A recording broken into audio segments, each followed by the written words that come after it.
The third argument I present for arguments against theism is what's called the decisive evidence argument. This argument was developed by Paul Draper.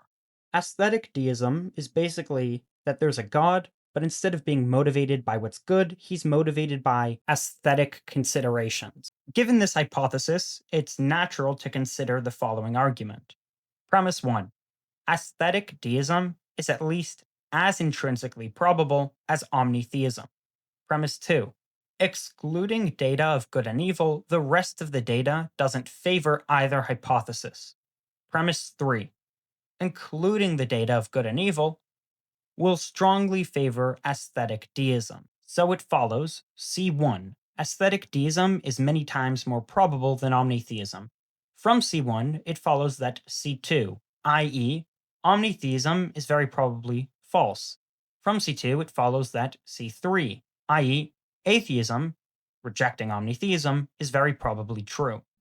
So, how to defend the premises? Well, premise 1, that aesthetic deism is at least as intrinsically probable as omni-theism, is in little need of defense. The hypotheses are the same in every regard beside one, and this one difference doesn't seem to discriminatively affect one hypothesis over the other. What about premise 2, that excluding the data of good and evil, the rest of the data doesn't favor either hypothesis? Well, this seems correct, as the evidence usually cited for theism applies just as well to aesthetic deism, i.e., contingent things, complexity, fine tuned constants, emergence of consciousness, agents, beauty, order, etc. What about premise 3? That including the data of good and evil will strongly favor aesthetic deism. This also seems highly plausible, given 1.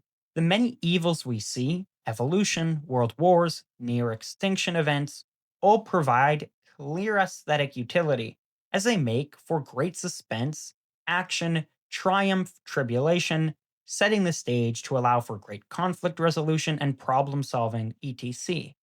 While these evils provide clear utility in the case of aesthetic deism, omni-theism, no doubt, makes a much worse fit with this data.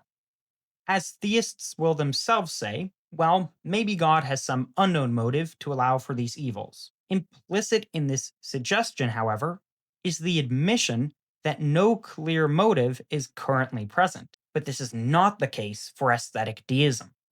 Also, 2.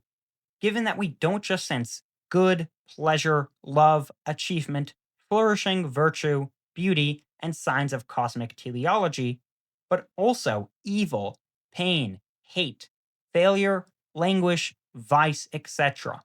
This mixture of sense is best explained by an aesthetically concerned designer, rather than a good one.